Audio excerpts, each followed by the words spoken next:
hate it every time. You see that? It's my face. Very exciting. I feel like that is a pride one of those things. I really like that it's rainbow. That's right. But people don't realize, we have some great conversations in the pre-show. We really they're exciting, and it's because Bestway International, they're always delivering, and they're letting us deliver on the fun. But more importantly, Aaron, what you guys are saying? There's some billionaire that found love in Vegas. Oh, God, I think there's probably a lot of billionaires that find love in Vegas. We were talking about this bottle service girl that this billionaire came in. She married him that night, and her life's really working well. And her story was just trending. Hey, I have got to talk to you about something that I'm going to announce on the show I haven't talked to you about yet. Ooh, I'm excited. Well, we already said women make all the decisions. And I was going to say I would pretend like I needed to get your permission. But yeah, there's no. Yeah.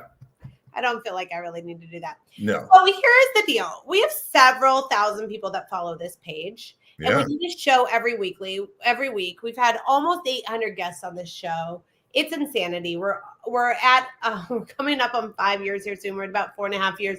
Like, this show has really turned into its own thing. It's super fun because, I don't really leave my house except for kid stuff. So I get to meet a lot of people this way. And it's great. You left your house for a beer on a date the other night. Okay. Stop. Okay. So anyways, Scott, I go on like almost weekly dates, but the problem is I just don't like anybody. So I have no idea about it. And I tell you one time and you say it on the World Wide Web. It's exciting. It's not. Exciting. Dating is the worst. You've been married for 1,000 years. You don't get a comment. You're the spice of the show. I'm the boring Johnson County white frat guy. I mean, this is exciting stuff. I get to bed at 9:30. Well, okay. Well, I'm not telling you about my dating life anymore. But here's the thing. Do you want to hear my exciting announcement? Yes. Yes or no? Okay. Here's the thing. We have so many people that follow this page, and I've been trying to think, like, what should we do? Because while I think this show is so much fun, I think we can add a lot more value for both our sponsors and for all of our guests and for everyone following this. So guess what we're going to start doing? Parties. Don't guess. Not guessing. Hey, I don't know what. Parties at Gail's?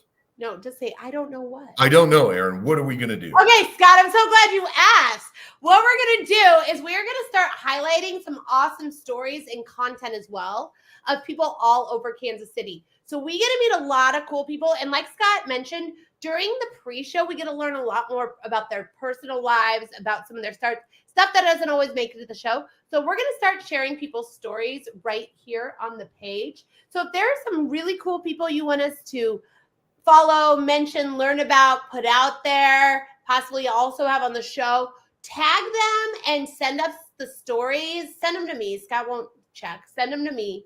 And we're going to start telling all those stories right here because I really want this to be a hub of like who's who in Kansas City and their stories and not the same people that get covered everywhere. I am a media and there's the same 10 people that get covered everywhere and I am sick of it. Let's do better, Kansas City. Yeah, that's interesting. People call that in Kansas City the flavor of the moment. Oh, and it is. Yeah. And usually that flavor is yet to actually make any money. So I want to start highlighting people that have actually done what we're wanting to do and also some newbies, right? So not just who's best at politics. Okay, thanks for coming to my TED Talk. Start watching our page. It's going to be really exciting. Okay, who's watching? What? Can Paul Fogel be someone we highlight? If he stops making these stupid jokes. No, see, you love it. I know you love it. Look, you smiling. Love Paul. Okay, listen. He is watching from a cubicle at Lillian James Creative. Although we don't have any cubicles, and I don't know how you got in the building. So I don't. Listen. Paul and I are gonna.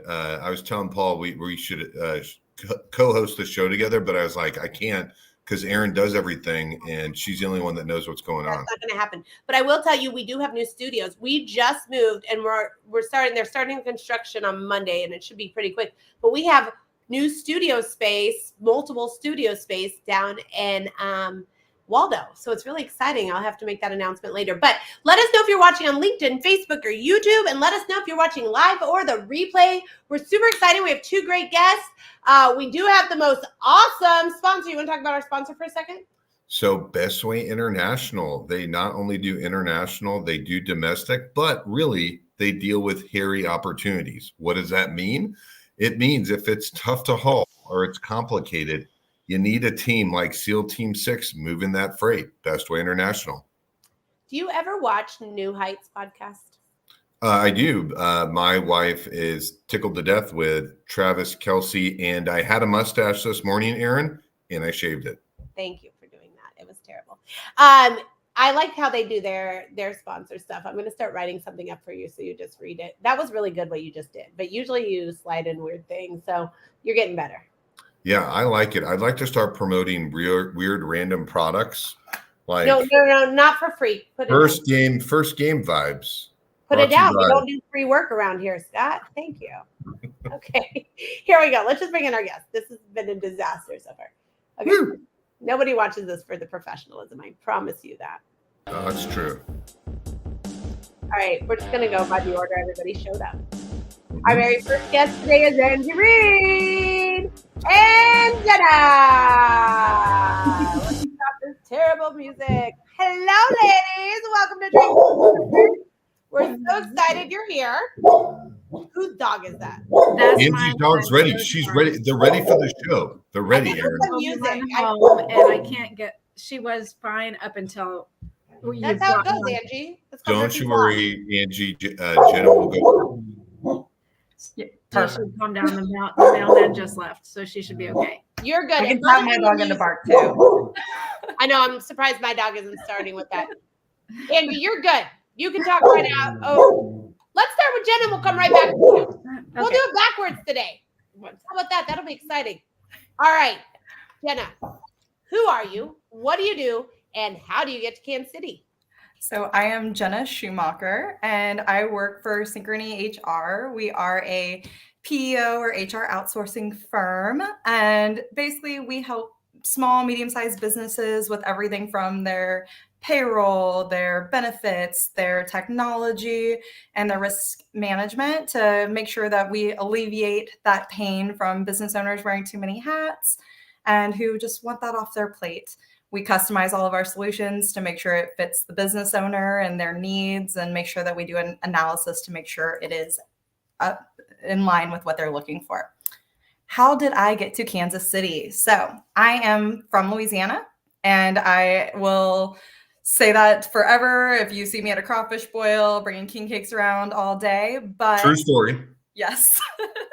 I love crawfish boils, so I want to be invited. Next year, girl. Season's almost over.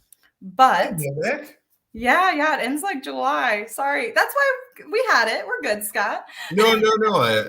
Erin is like a Renaissance woman, so there's always new things. But you're talking about, Jenna, creative things that you like crawfish boils. Yes, absolutely. And so from that, my dad was military and government, moved a lot growing up, went to school in Nebraska. All of my dad's side started moving to Kansas City, and we realized this was a really cool city. And so about 6 years ago, I decided I wanted to move here as well to be with the rest of that side of my family, though I still go back to Louisiana very frequently. And I met my husband, who is from Lee Summit. And so I have been here ever since and plan on sticking around. I really like Kansas City. What is your favorite type of client? My favorite type of client, I mean, really, it's somebody that truly needs us. Like, they see the benefit, they are struggling, they're wearing so many hats, and they're saying, oh my gosh, please, please, please help me. And seeing that relief and that joy that comes from that, and being able to offer their employees all these great benefits, and then the stress off their shoulders, helping them recruit, retain. Honestly, that is the highlight of my day and what I really strive to do in every situation. Yeah, we always talk about why PEOs are a great fit for companies, especially for young entrepreneurs. What's something that people misunderstand about a PEO? I think it's the old kind of idea of we're taking over their business. We're not. You run your business, you're good at what you do. We're good at what we do. We're here to support, not to run your business. Scott asked you such a hard question with 8 seconds. That's a good one. You did great. I'm not the professional, Erin is. Michael says Lake Charles for the win. What does that mean? So that is my hometown that he happened to write an amazing article about. And I Obsessed. Thank you, Michael. And Paul said he lived in, how do I say that? Metairie. Louisiana, and hosts a crawfish boil at his house every summer here in KC. Heck, yes, I lived in Metairie for a little bit of time too. Small world. Look at that. Boils. Scott, they have a lot of them in Dallas. That's how I learned that I liked them when I lived in Dallas. That's why. Awesome. Well, thank you for coming on, Jenna. All right, Miss Angie, it's going to be your turn. I'm going to unmute you. Who are you? What do you do? And how do you get to Kansas City? I'm Angie Reed. I spent about 30 years building a PR, marketing, corporate communications career here in Kansas City, and with different companies like Sprint. I was mostly with agencies. I was with Fleshman Hillard for about 12 years. I was at Barkley for a little while. I was just living my life. I was a go-getter 46-year-old woman, like climbing the career ladder. And then I was stopped in my tracks. I had 2 strokes at 46 and 47. Very unexpected. Well, most strokes are unexpected, but it really just like brought my life to a screeching halt. I did go back to work. I was very lucky. We caught it super early, and I was able to get clot removal surgery probably within an hour of symptoms. And so my physical deficits are pretty minor, but what really hit me the hardest was the mental health fallout. My emotions, my mental health hit rock bottom. I went back to work and I was pushing myself and realized that my brain had not caught up with my body in the healing. So I was very depressed, very anxious, struggled severely with mental health. I went into crisis. I even thought about taking my own life. When I kind of came out from that, I started writing about my experience. And now I've written 4 books about stroke recovery and the mental health and emotional fallout from that. And I did go back to my marketing career. I was able to, luckily. But, you know, after you have a life-altering experience, you sometimes can't find the same fulfillment doing the same thing you've done for years. I never really thought my life and my career would change course, but I was working for T-Mobile, and last September was laid off as part of a nationwide kind of 5,000 person layoff. And it was crazy because it was unexpected, but it was also a blessing because it took me out of marketing where I was trying to force myself back into this square hole, and I was a round peg at this point. And I realized I wasn't getting the fulfillment, and it made me step way back and decide what I wanted to do with my life. And since I couldn't find any resources for women like me after a stroke in the prime of her life, I decided to become that resource. And so with my books, I also launched a life coaching business called Legacy Coaching for her, or Legacy Life Coaching. And from there, I've been coaching women all over the world. And it's crazy. It's crazy how much we all have in common. When you have a stroke in the prime of your life, you still have so much to give and so much you want to contribute and want to make a living. And then now I'm starting a new app for female stroke survivors called Stroke Sisters. And I'm working to build that app, and I want to bring it to women all over the world so that you never feel like you're alone. When I felt like I was alone, I really felt like my life had no value. Where do people find you online? Is it a website? Is it LinkedIn? LinkedIn's probably the best place. Yeah. That's a pretty incredible story. Thank you for sharing that. Obviously, we want to ask you 10 more questions, but we are going to move through the show and ask you more here in a second. Sure. Jenna, what was the most pivotal point in your career? So, man, it's hard to follow up after that. Yeah, it's a tough one. Yeah, someone almost, yeah. Good. Well, I would say, like most people, COVID was a crazy time in the industry. It made me really have to reevaluate. I'm so used to being in front of people and meeting everybody and having to switch to a virtual world. And also, I've always worked with small businesses. I've worked for small businesses or with them. And I think COVID really put a highlight on how much of a struggle it was for business owners during that time. I was seeing people crying on my meetings with them, or, saying, we don't know what to do. We don't know if we're going to survive. We don't know if we're gonna have to close down our doors. We truly don't know the future of our business. So it's hard for us to do anything, even that could be beneficial. And so whenever we were able to support those, and I was able to go in and do something that, change maybe the path that business was on and support them during that hard time, give them the knowledge and the tools to be able to handle all of the refunds coming through, or how to file all of the relief that was coming through to their employees, how to lay everybody off correctly and then get your staff back. It was such a struggle and truly was impactful for where I wanted to be. And I knew during that time that I wanted to help as many people as possible. I'm coming to SynchronyHR, our tagline is empowering businesses to become better employers. And that's truly what we do. We have a team that is so caring and so thoughtful and truly cares about every single business we work with. And what I learned during that time has really impacted how I look at business owners and the strength that they have to make it through those tough times, and what they've overcome to be a business owner has just been incredibly touching to me and pushes me through to keep doing. Anybody who's ever been on a call with me has probably heard me ask, like, how did you end up starting this business? Why are you doing what you're doing? Because it has nothing to do with what I'm selling, but I want to know where they're at and learn more about those people. And it's been really impactful to me. What's something a part of your daily routine that makes you better? So that's a great question. During COVID, I got in the habit, and I work from home here in Kansas City, so I don't have an office, unfortunately. So I've gotten in the habit of getting up and driving, just quick drive around the block, something just to get out of the house, get my mindset going. If I have a scheduled coffee that first thing in the morning, those kind of things get me started for my day. That's awesome. Yeah. Especially people looking for opportunity. Driving around is always a great thing. Jenna, obviously you hinted a little bit about a pivotal point in your life. What about a pivotal point in your career or life would you want to share with the audience? Angie. Oh, me. Okay. Well, I've struggled a little bit with coming up with an answer for this, because I was like, well, the obvious answer is, yeah, you can do it twice. The obvious answer is having strokes and having that like take me out of my career in a way. And then another is getting laid off from T-Mobile when I worked so hard to go back into a communications career.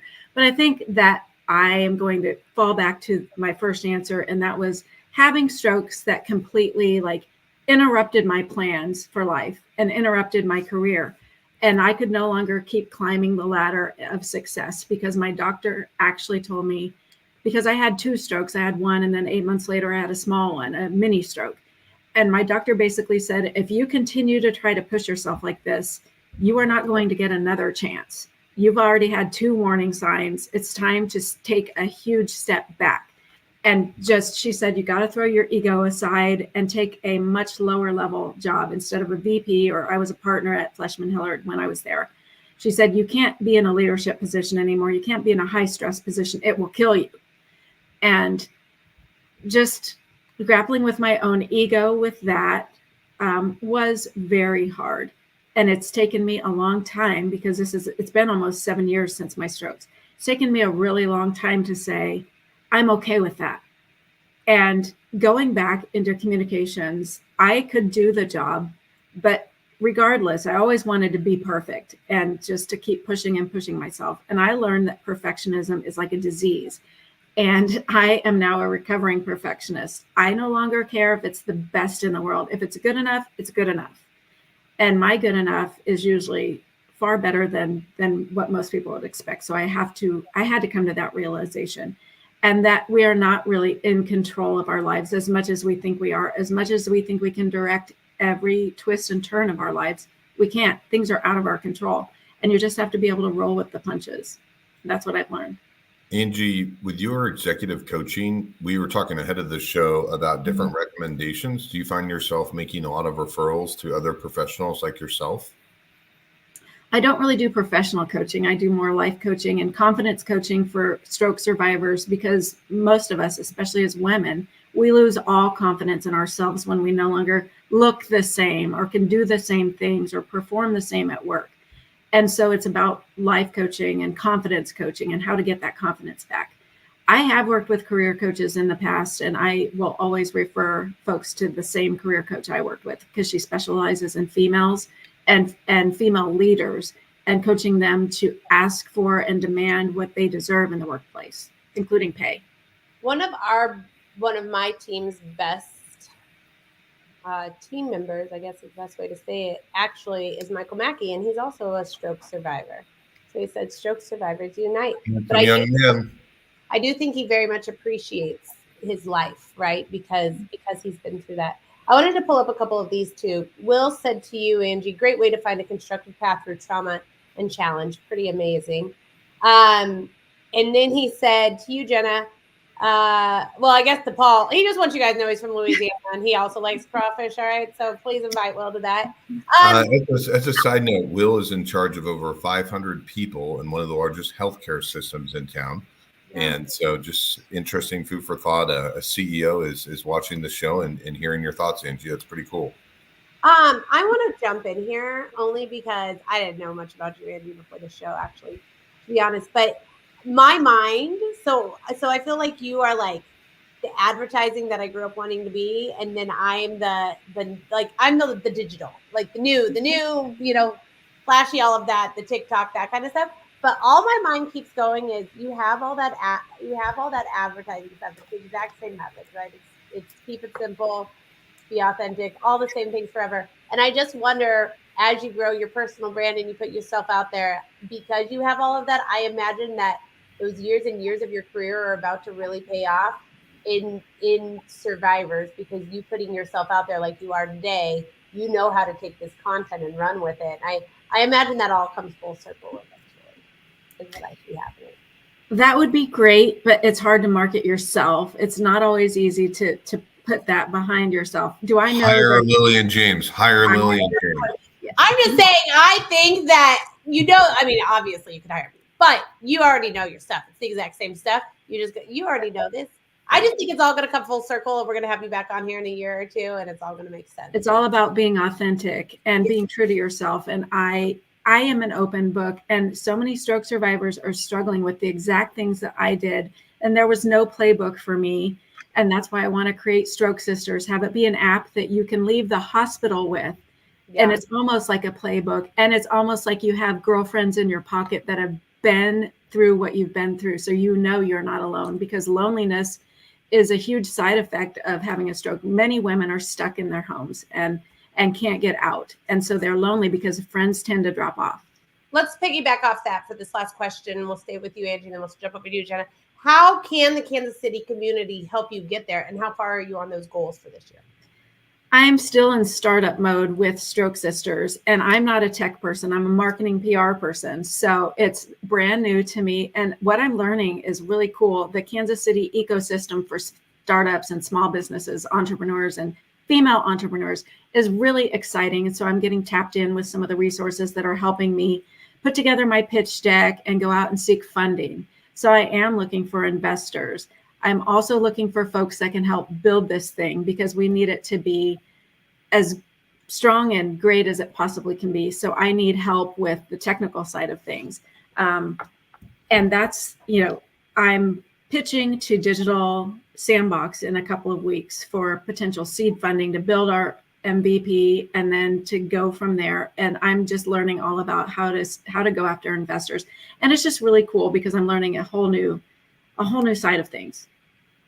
So helping me putting me in touch with potential investors, potential developers, and folks that would want to help build this, because I have zero money and I need to build this thing because it absolutely has to exist.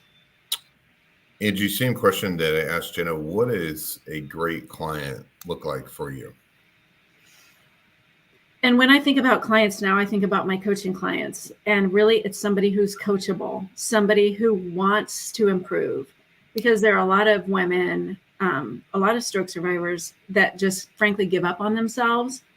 And if you just give up on yourself because you feel like the system has given up on you, because if you run out of insurance, a lot of times you're kind of SOL, and you might not get the, I had to curve my language there for a second, but you might not get the rehab that you need if you don't have the insurance. So a lot of people go home, give up on themselves.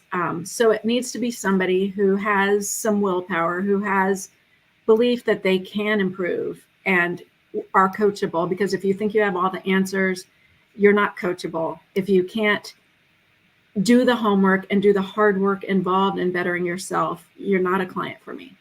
Awesome. Good answer. Good answer. All right, Jenna, where are you on your 2024 goals, and how can the Kansas City community help you get there? Absolutely. So my goal this year was to network, to meet as many people as I possibly can in the Kansas City area and just get to know more people. There's a Zig Ziglar quote I really like, that you can have everything in life you want if you just help enough people get what they want. And I'm a big believer in that, where if I can introduce you to somebody that makes sense to help you in a different area, if I can know a guy that knows a guy to help out somebody, that's always my goal. And so at the end of the day, I think good karma comes back around. So the more people I can meet, anybody who wants to go to coffee, grab lunch, grab a virtual meeting, and just kind of chat. I would love to learn more about anybody in the Kansas City area. If there are business owners that are needing help, I'm glad to do that as well. But truly, just my goal is to get out in the community and meet more wonderful people that have similar goals to me, to help others and see Kansas City thrive the way it is, which is amazing. It's seeing the booming in the city and seeing how much it's grown even in the past couple of years has been insanity. So I want to keep going with that and see what I can do to be a part of the growth of Kansas City. Best way to get a hold of you? It's going to be LinkedIn. It's probably going to be your best bet. Awesome, awesome, awesome. I saw another quote that's kind of like Zig Ziglar's, and it's not by anyone famous, but I saw it the other day and it hit me. It said, "Isn't it wild to think one introduction could change the whole projection of your life?" It's and I was so like, true. "Oh, that's a good networking quote, right? Just one introduction." So that is wild. Well, we are just hitting up on time. So I wanted to tell both of you, thank you guys so much for coming on. This was incredible. Make sure that you connect with both Angie and Jenna on LinkedIn. Scott, thank you for being I'm going to give you a compliment. You're becoming better at interviewing. We're not 100% there yet, but you're definitely becoming better. Please put that down while I'm trying. You always got to go and mess it up. Sounds like Sky Havens follows the Zig Ziglar method. Jenna, you are on the right show. If you want to meet people, Scott and Aaron Fulk know everyone in KC. Bro, Will. I cannot wait to hear about your stuff at Digital Sandbox, Angie. Everybody go support. Everybody connect with Jenna and Angie. Thank you for coming on. Thank you so much to Bestway International. We will see you same time, same place next week, and start looking for our stories of people in Kansas City right here on our page. Bye, y'all. Bye.